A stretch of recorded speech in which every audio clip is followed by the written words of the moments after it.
Hello everyone, welcome back. तो exams की date आ गई हैं, तो आई होप पढ़ना शुरू कर दिया होगा।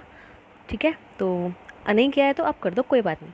ठीक है, तो आज हम लोग करने वाले हैं इनकम टैक्स के कुछ एमसीक्यूज़। मोर देन 150 एमसीक्यूज़ हैं that will definitely help you in your preparation. ठीक है, तो एक एक करके स्टार्ट करते हैं विदाउट एनी देरी। ठीक है, first question, income tax act was passed in. ध्यान रखना, पास्ट के बारे में पूछा हुआ है। पास किस साल हुआ था? पास होने का मतलब है कि पार्लियामेंट ने कब इसको मंजूरी दे दी थी। Okay, so the answer is 1961। 1961 में income tax act was passed. ठीक है, अब ये केम इनटू फोर्स। फोर्स में कब आया था, लागू कब हुआ था पूरे देश में? Guess guess. Okay, so the answer is 1 April 1962। मैं थोड़ा सा रुकूंगी क्वेश्चन बोलने के बाद या उस क्वेश्चन पर आने के बाद, ताकि आप थोड़ा सा एस्टिमेट लगा सको। ठीक है, इनकम टैक्स इज़ किस तरह का टैक्स है income tax? Answer is direct tax. ठीक है, डायरेक्ट टैक्स वो होता है कि जो जिसकी जेब पर फ़र्क पड़ रहा है वही गवर्नमेंट को पे कर रहा है। और इनडायरेक्ट टैक्स क्या होता है कि जिसकी जेब पर फ़र्क पड़ रहा है वो किसी और को दे रहा है और वो दूसरा पर्सन गवर्नमेंट को पे कर रहा है। ठीक, तो हम लोग अपनी इनकम पर खुद ही इनकम टैक्स फाइल करते हैं, तो income tax is a direct tax. Okay, next question, income tax rates are fixed in. Income tax rate किस में फिक्स की गई हैं? इनकम टैक्स एक्ट में, फाइनेंस रूल्स में, फाइनेंस एक्ट में, या इनकम टैक्स रूल्स में? Okay, so the answer is finance act. Finance act होता क्या है? फाइनेंस एक्ट बेसिकली जब बजट पेश किया जाता है उसके साथ ही पेश किया जाता है। ठीक है, हर ईयर होता है। ठीक है, लेकिन इस साल के एक्ट में, मतलब 2020-21 वाले में ऑप्शन दिया गया था HUF और इंडिविजुअल को कि उसकी मर्ज़ी है कि वो 2020 का स्लैब यूज़ करना चाहता है या 2021 का स्लैब यूज़ करना चाहता है। 2021 में रेट्स को बढ़ा दिया गया था, मतलब रेट्स को राइज़ नहीं किया था, रेट्स को फ्लक्चुएशन बहुत कर दिया था। लेकिन 2020 में रेट्स कम थी, सिर्फ 4 ही रेट थी। लेकिन 2020 वाले स्लैब में डिडक्शंस बहुत सारी मिलती थी हमको, और 2021 के स्लैब में डिडक्शन नहीं मिलेगी। तो HUF और इंडिविजुअल की मर्ज़ी है कि वो 2020 वाला स्लैब यूज़ करे या 2021 वाला स्लैब यूज़ करे। बहुत से रीज़न होते हैं कि कोई डिडक्शन के लिए एलिजिबल ही नहीं होता, तो वो ये वाला स्लैब यूज़ कर लेता है। कोई एलिजिबल होता है तो ये वाला यूज़ कर लेता है, एज़ पर द रिक्वायरमेंट। जितना जिसका टैक्स लायबिलिटी कम बैठती है वो यूज़ करते हैं, ऑब्वियस सी बात है। ठीक है, next, there are dash heads of income. कितनी हेड्स हैं इनकम की? Answer is 5। कौन कौन सी? Income from salary, income from house property, income from business and profession, income from capital gain, and income from other sources. ठीक है, चलो next, the person with the age of dash or more is consider as a super senior citizen. कितने years के age के person को हम income tax में super senior citizen कहते हैं? Okay, the answer is 80। अगर 60 से कम है तो वो नॉर्मल एसएससी हो जाएगा। 60 से 80 के बीच में है तो वो सीनियर सिटीज़न हो जाएगा, और 80 से अबव है तो वो सुपर सीनियर सिटीज़न हो जाएगा। ठीक है, चलो next, the minimum exceptional limit of income tax. किस लिमिट तक इनकम टैक्स जो है वो एग्जेम्प्ट है? The answer is 2,50,000। ये नॉर्मल एसएससी के लिए है। सीनियर सिटीज़न के लिए it is 3 lakh, and super senior citizen के लिए इट इज़ 5 लाख। यहाँ पर कुछ नहीं बोला था तो हम नॉर्मल लिमिट ही मानेंगे। ठीक है, next, rebate of income tax is define. किस सेक्शन में डिफ़ाइन किया गया है इनकम टैक्स से जो रिलीफ मिलती है उसको, रिबेट मिलती है उसको?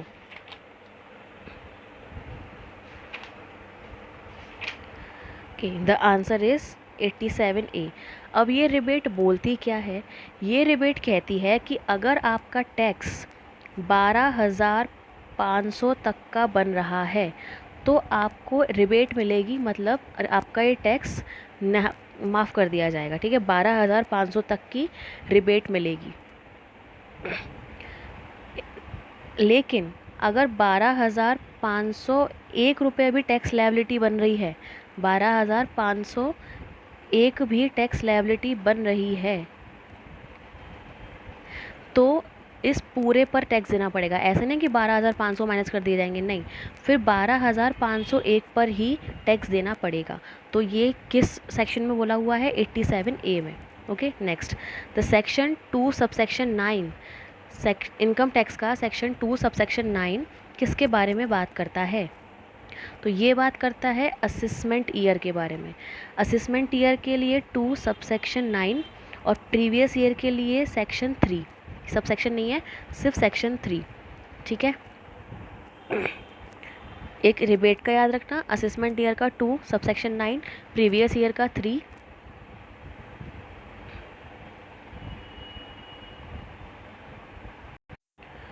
और पर्सन के लिए है 2 सबसेक्शन 31। ओके, चलो आगे बढ़ते हैं। Assessment year is the period of 12 months commencing from dash every year. Assessment year 12 महीने का पीरियड होता है। कब से स्टार्ट होता है? नॉर्मल जो हमारा फाइनेंशियल ईयर होता है 1 अप्रैल से 31 मार्च, वही होता है असेसमेंट ईयर भी और प्रीवियस ईयर भी। ठीक है, next, when the income earned in the year is taxed in the same year it is called. जब हमें ये पता है कि प्रीवियस ईयर की इनकम पर असेसमेंट ईयर में टैक्स लगता है, लेकिन इसके कुछ एक्सेप्शन भी हैं कि जब जिस साल इनकम कमाई गई है उसी साल टैक्स देना पड़ेगा। तो ये इस असेसमेंट को हम क्या कहते हैं?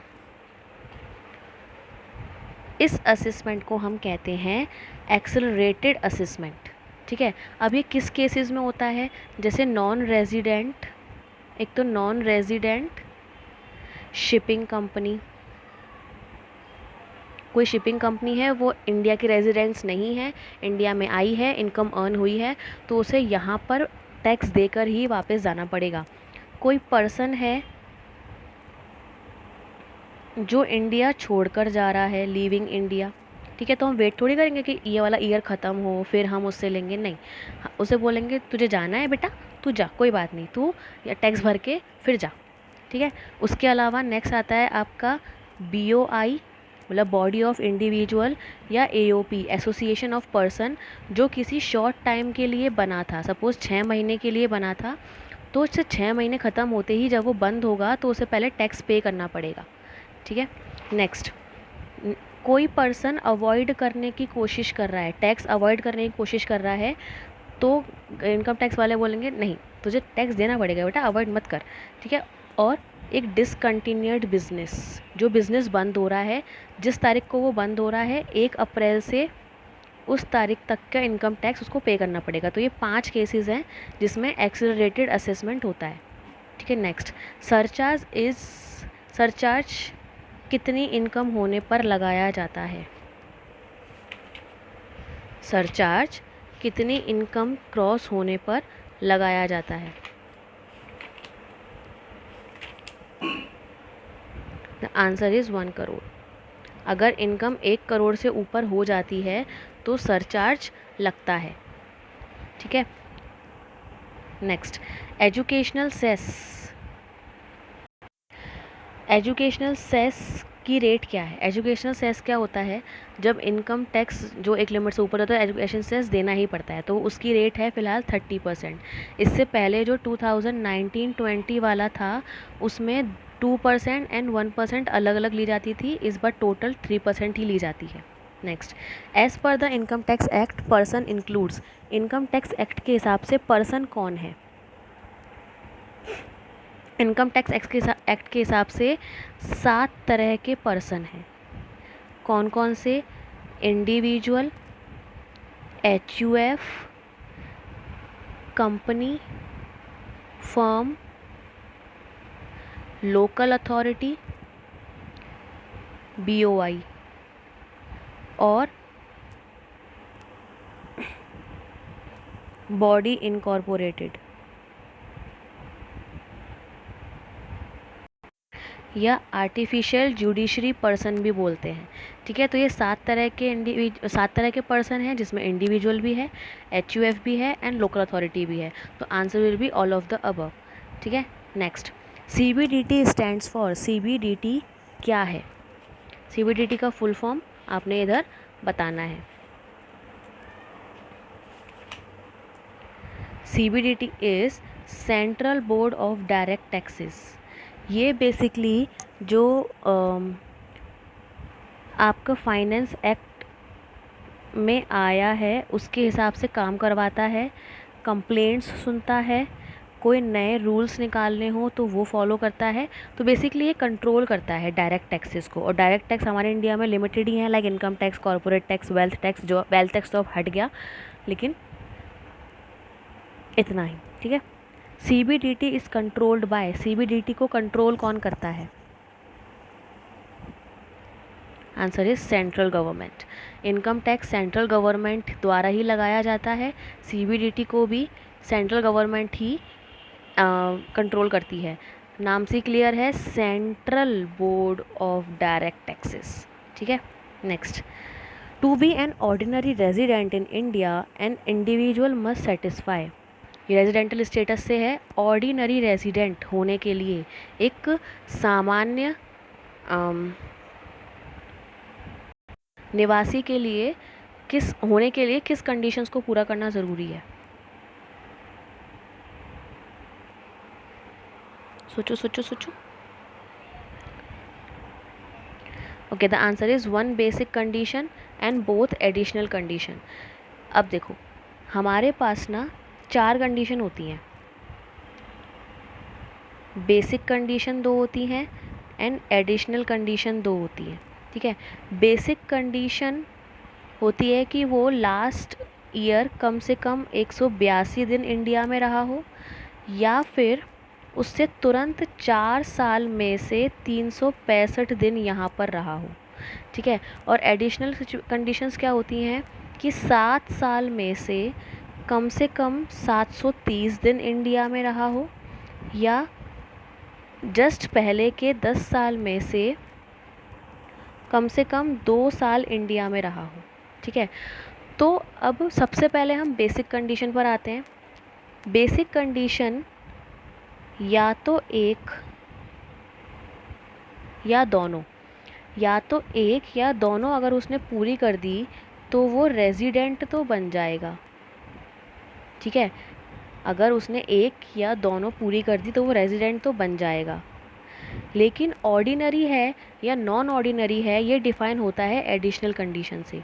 अगर उसने दोनों पूरी कर दी तो वो ऑर्डिनरी रेजिडेंट होगा, और अगर कोई एक या एक भी नहीं करी तो वो नॉन ऑर्डिनरी रेजिडेंट होगा, ठीक है। कि बेसिक कंडीशन एक पूरी होते ही वो रेजिडेंट तो बन जाता है, लेकिन ऑर्डिनरी है या नॉन ऑर्डिनरी है ये एडिशनल डिसाइड करते हैं, ठीक है। और अगर उसने बेसिक ही नहीं करी तो फिर वो नॉन रेजिडेंट बन जाएगा। ये नॉन ऑर्डिनरी रेजिडेंट था, और बेसिक ही नहीं करी तो वो नॉन रेजिडेंट बन जाएगा, ठीक है। तो आई होप ये क्वेश्चन क्लियर हो गया होगा। एक कम से कम एक बेसिक और बोथ एडिशनल अगर वो कर लेगा तो वो ऑर्डिनरी रेजिडेंट बन जाएगा, ठीक है। Next, a company has dash type of residential status. Company has only 2 type of residential status. जो ये था कि रेजिडेंटल और नॉन रेजिडेंट, और नॉन रेजिडेंट में भी ऑर्डिनरी और नॉन ऑर्डिनरी, ये सिर्फ इंडिविजुअल और एचयूएफ के लिए है। बाकी कंपनी, फर्म, बाकी सब के लिए 2 ही हैं, रेजिडेंट और नॉन रेजिडेंट, ठीक है। Next, a citizen of India who goes abroad for the purpose of employment he must stay in India in previous year for at least dash days to become a resident. अभी बात करी कि basic condition में से एक भी पूरी कर दी तो वो रेजिडेंट तो बन जाएगा, और बेसिक कंडीशन थी कि प्रीवियस ईयर में वो कम से कम 182 दिन इंडिया में रहा हो, ठीक है। Next, who is assessee in the case of HUF. HUF के केस में असेसी कौन होगा? एचयूएफ के केस में असेसी होगा कर्ता, जो उनका हेड है, ठीक है। Next, dividend from an Indian company. Indian company से मिलने वाला डिविडेंड टैक्सेबल है, नॉन टैक्सेबल है, पार्शियली टैक्सेबल है, ये आपने बताना है। Dividend from Indian company is fully exempt, ठीक है। नेक्स्ट, एक्सपेंडिचर इनकर on exempt income is dash deductible. जो इनकम एग्जेम्प्ट है उसको कमाने के लिए हमने जो खर्चे किए हैं वो क्या होंगे? Obviously not allowed. जब तुम उस इनकम पर ही टैक्स नहीं दे रहे हो तो हम इनकम टैक्स वाले तुम्हें एक्सपेंसेस कैसे अलाउड कर देंगे? नहीं करेंगे ना। ठीक है, next, income exempt from tax is stated in the section dash of the income tax. वो इनकम जिस पे इनकम टैक्स नहीं लगता वो किस सेक्शन में लिखी गई है? सेक्शन 10। ठीक है, सेक्शन 10 में ही आपकी एग्रीकल्चर इनकम भी आती है, और जो भी इनकम इनकम टैक्स से एग्जेम्प्ट है वो सेक्शन 10 में ही लिखी हुई है। ठीक है, next, salary is defined as per the section. Salary किस सेक्शन में डिफाइन की हुई है? सैलरी को किस सेक्शन में डिफाइन किया हुआ है? Okay, so the answer is 15 subsection 2। देखो, 15 से लेकर 17 तक सैलरी के बारे में बात की गई है। उसके बाद आती है हमारी हाउस प्रॉपर्टी 22 से 27। फिर आता है हमारा बिजनेस एंड प्रोफेशन, इसी सीक्वेंस में भी हम पढ़ते भी हैं, 28 से 44। और कैपिटल गेन आ जाता है 45 से 55 एंड अदर सोर्सेज आ जाते हैं 56 से 59। ओके, चलो आगे बढ़ते हैं। When an URPF is recognized, ये RPF है, non unregistered provident fund, the balance so transfer is called. जब इस PF का पैसा हमें मिलेगा तो बैलेंस जो ट्रांसफ़र किया जाएगा उसे हम क्या कहेंगे? The answer is recognized balance. Okay, next, bonus paid by the employer to the employee. जो एम्प्लॉई को पे किया जाता है बोनस एम्प्लॉयर की तरफ से, वो कैसे होता है? It is fully taxable. ठीक है, आपने पढ़ा होगा salary means basic salary plus dearness allowances plus bonus plus commission. ठीक है, तो मोस्ट ऑफ द जगहों पर सैलरी का मतलब यही होता है इनकम टैक्स में, तो यहाँ पर बोनस भी आ रहा है, it is fully taxable. Okay, next, gratuity is defined as per the section. Gratuity को किस सेक्शन में डिफाइन किया गया है? 10। ठीक है, इसको याद करने का तरीका ऐसे भी इजी है कि ग्रेजुइटी एक्ट किन फर्म्स पर लागू होता है? जहाँ कम से कम 10 लोग काम कर रहे हों, और उसको डिफाइन भी 10 सबसेक्शन 10 में किया गया है। ठीक है, the highest administrative authority for income tax in India is. अभी बात करी थी ऊपर, एडमिनिस्ट्रेशन कौन करता है? CBDT, central board of direct taxes. ठीक है, next, payment made by an employer to employee monthly other than salary is called.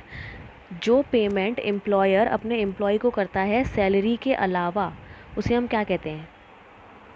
उसे हम कहते हैं अलाउंसेस। पढ़ा होगा, DNS allowances, house rent allowances, etcetera etcetera etcetera. Okay, next, HRA is house rent allowances.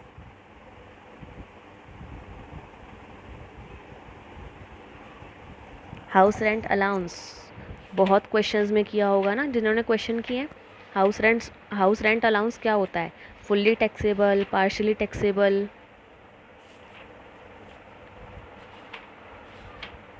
You have 5 seconds to answer. ये answer मैं थोड़ा सा लेट दूंगी क्योंकि इसकी कंडीशंस भी आपको याद होनी चाहिए। Okay, house rent allowance is partially taxable. याद है हम 3 कंडीशन करते थे कि इन तीनों में से जो सबसे कम होगा वो हम माइनस कर देंगे।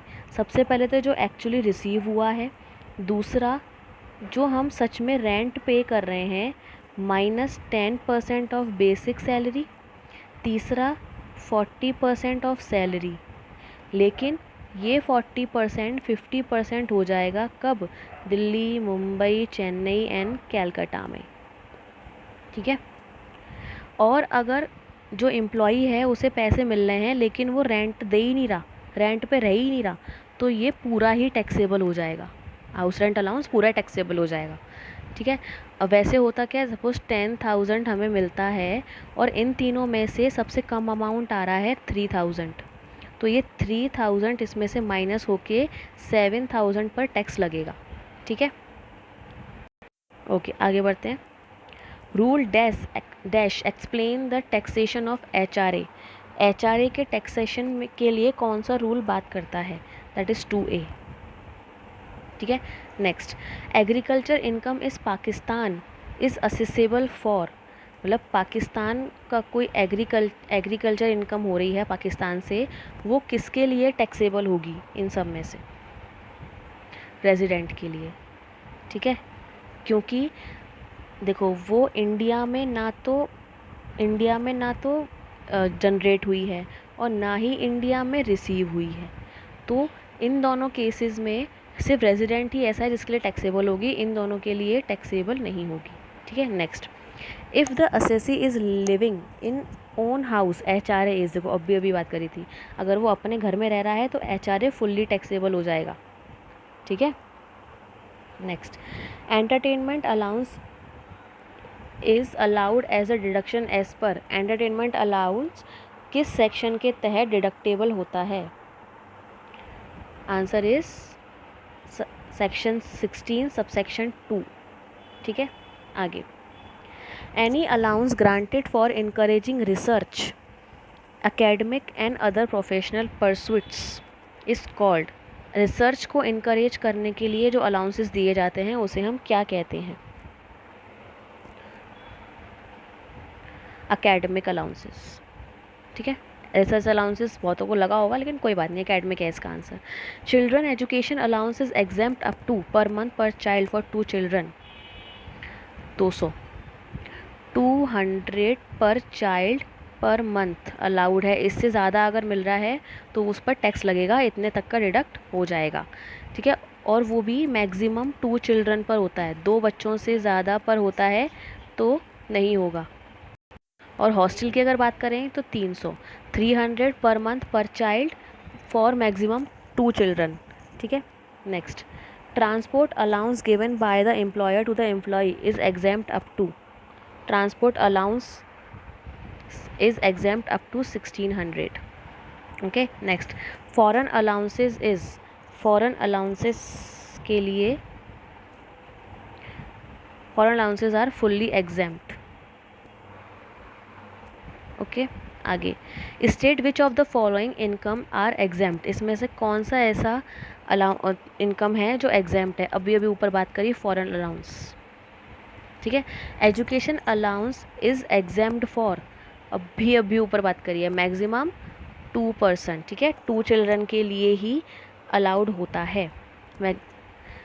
अ government employ receive salary of 12,000 and entertainment allowances rupees 10,000, sorry, salary 1,20,000 and entertainment allowance 10,000 during the previous year. He spent 6,000 on entertainment. He is entitled the deduction, कि भाई जो एक गवर्नमेंट एम्प्लॉई है, वैसे तो आपको ये पता होना चाहिए कि एंटरटेनमेंट अलाउंसेस सिर्फ गवर्नमेंट एम्प्लॉयज़ के लिए ही होता है, उसको 10,000 अलाउंस मिले हैं लेकिन उसने खर्चा 6,000 ही किया है, ठीक है। तो कहाँ तक उसको डिडक्शन मिलेगी? आप में से कई लोग सोच रहे होंगे पूरे 10 की डिडक्शन, कई सोच रहे होंगे 6 खर्च किए हैं तो 6,000 तक की डिडक्शन, 4,000 पे टैक्स लगेगा। नहीं बच्चों, मैक्सिमम डिडक्शन 5,000 है, ठीक है, पता होगा बहुतों को, तो कोई बात नहीं, चलो आगे बढ़ते हैं। A citizen of India who goes abroad for purpose of employment, citizen है कोई इंडिया का जो बाहर गया है नौकरी करने, एम्प्लॉयमेंट के लिए, he must stay in India for at least dash days to become a resident, थोड़ा सा घुमा कर है लेकिन रिपीटेड क्वेश्चन है, 182 डेज जो बेसिक कंडीशन थी, ठीक है।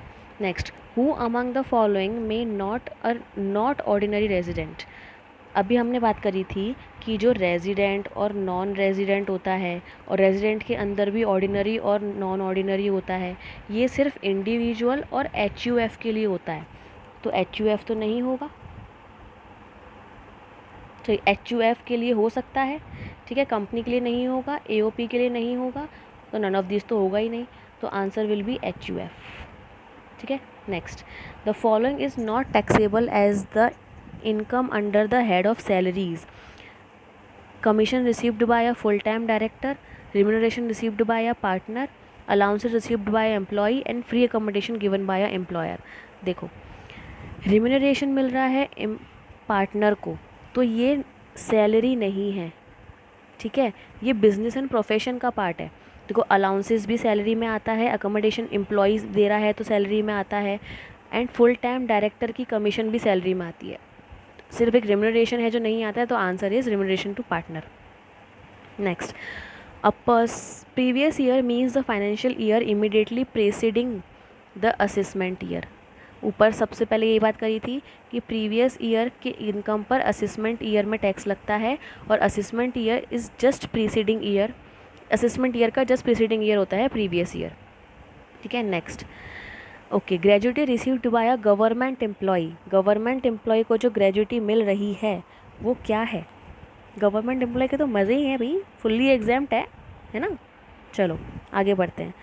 अ periodic payment of money for the past service is known as. पिछली सर्विस मतलब पहले जो सर्विस करते थे उसकी पीरियोडिक मतलब टाइम टू टाइम पेमेंट जो होता है उसको हम बोलते हैं, सबको पता होगा, पेंशन। ठीक है, और पेंशन भी सैलरी का ही एक पार्ट है। आगे, income received in India whether occurred in India or outside India, the tax incidence in the case of resident is. Resident तो इंडिया में फुल टैक्स पर लगाएगा। ठीक है, तो answer is taxable as per the slab. ठीक है, जितनी रेट उसकी होगी उतना लगेगा। अगर कोई इंसान रेजिडेंट है, ठीक है, तो चाहे उसको रिसीव बाहर हुआ हो, चाहे उसने कमाया बाहर हो, चाहे रिसीव भी बाहर हुआ हो, कमाया भी बाहर हो, जनरेट भी बाहर हुई हो, कुछ भी हुआ हो, अगर वो इंडिया का रेजिडेंट है तो उस पर इंडिया में ही टैक्स लगेगा। ठीक है, तो we have completed 50 questions, not bad. ठीक है, तो आज के लिए इतना बहुत था, इसको एक बार रिवाइज कर लेना, कोई कॉन्सेप्ट नहीं समझ में आया हो तो पूछ लेना। Okay, I hope you like this session. चलो bye bye, take care, all the best, तैयारी चालू रखना।